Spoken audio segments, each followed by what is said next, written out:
Welcome to Bittersweet Theory. I want to apologize that I've been away for so long, but I had to work 72-hour work weeks due to mandatory overtime. But despite that, I am back. As promised, this is the second video for Poppy Playtime.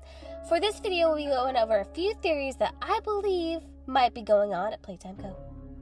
For the first theory, I'll be going over Poppy's motive. This whole theory started when Poppy says the line, "While I'm still a doll." This kind of took me by surprise at first. This one line makes me think that Poppy has plans to become human. While she's still a doll sounds suspicious. It's an odd line for her to say unless there's some real meaning behind it.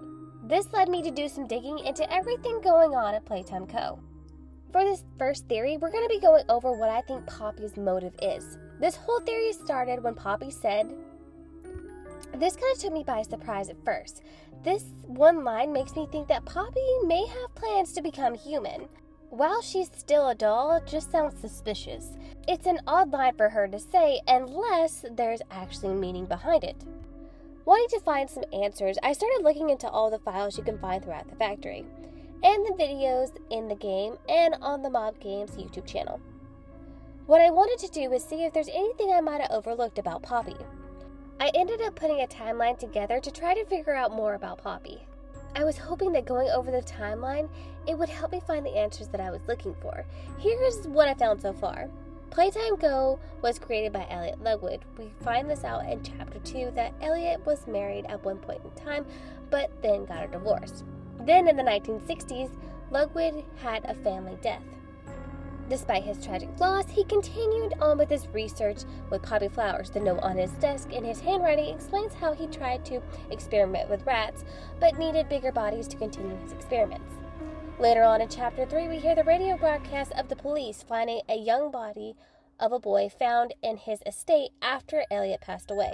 All this information leads me to believe that the child found at Elliot's estate was his, that he had buried the child after it had passed away and then dug up the remains to continue his experiments. At the bottom of the note in Elliot's office, it says that perhaps something with larger than a rat would yield different results. I think that Elliot took the remains of the boy to make Poppy.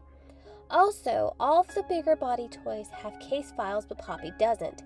That means that Poppy was created before the company started using case files to document their process.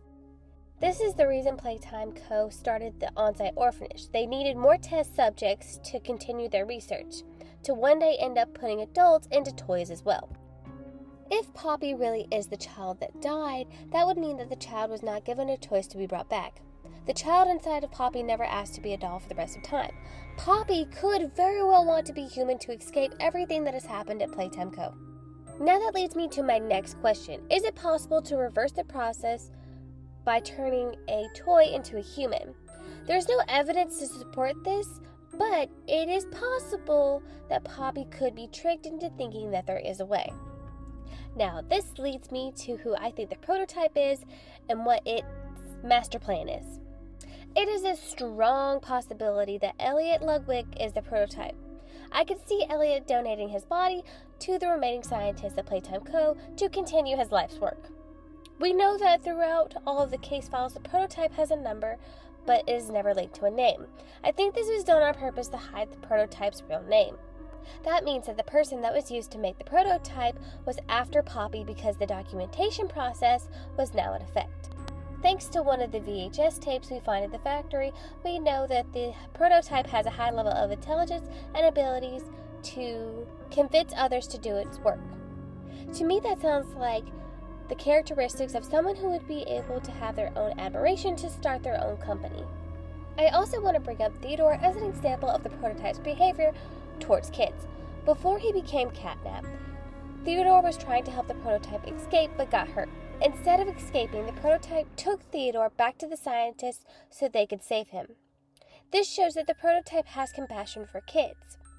This is why, after Theodore was turned into catnap, he follows the prototype around and then goes on to worship him. Elliot being the prototype and Poppy being the child found at the estate could be the reason for the unexplained conflict between Poppy and the prototype. Elliot was trying to bring back the child he once left, but in doing so, put Poppy into a world of chaos which there is no escape. In my last video, I went over how I think Ollie is the prototype because he just knows too much about the relationship between Prototype and Catnap. He also is watching the cameras to know where you are and when to talk to you. He is also able to tell Poppy exactly where you are. The list goes on. The Prototype is changing his voice to sound like Ollie in order to manipulate Poppy into thinking that there's a way to reverse the process and escape Playtime Co. Using this persona is the only way Poppy would trust the Prototype after everything that happened in the Hour of Joy. So all of this is why I think Poppy said, "While I'm still a doll." So if the Prototype can make Poppy believe that there is a way to reverse the process using the persona Ollie, that could be the reason why Poppy has such interest in you. To be honest, we don't really know what Poppy is up to when she's not with you during most of the game. However, her and Ollie are able to find you at a moment's notice. Sounds a little suspicious to me. Let me know what you think down in the comments of this theory. Another theory I wanted to bring up was the idea of Dog Day being Rich. We have known Rich's story since Chapter 1. Over the 3 chapters, we find that Rich has not been the happiest about working at Playtime Co. Then he complains too much and they demote him.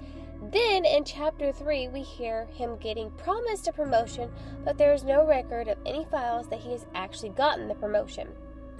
Rich strikes me as the type of person who would fight back against the company. So, if he was turned into Dog Day, it would explain why he fought against the Prototype. Also, Rich's voice and Dog Day's voice is really similar. However, there's no hard evidence connecting the two. It is still just a gut feeling I have. I did have another idea of who Rich could be. There is one big body toy that we still haven't faced off against, but we have seen him throughout the games. That toy is Boxy Boo. Yep. In the Hour of Joy, Boxy Boo is the only one that we have not seen or faced off against yet. Personally, I think that Rich being Boxy Boo is a much better build-up for the character. I also think that Boxy Boo might be the one attacking Kissy Missy at the end of Chapter 3. But like I said in my last video, we won't know more until Chapter 4. One last theory that has little to go off of is that the person you play as could have been a kid that grew up in the orphanage and ended up working for the factory. This could explain some of the images that you see when the player is exposed to the red smoke. This could also be the reason for the back and forth behavior that the bigger body toys have towards you. It could also explain the reason why the player has no reaction to anything that's going on when the bigger body toys approach you or even attack you. Now, I have to admit there is one thing that's been driving me crazy about this whole game. It's one detail that I keep scratching my head over that I can't really figure out. It's the sound the player's feet make when you're walking around. It's making an odd clicking noise, almost like plastic tapping the floor. So, with only that to go on, I was thinking that the player could have been one of the 1,000 toys that got shipped out. This idea is still a bit of a stretch, but I wanted to share my thoughts with you. So please let me know what you think down in the comments. There could be some things I'm overlooking or something that I missed. Thank you so much for watching. Subscribe if you haven't already for more videos. Until next time, it's been bittersweet.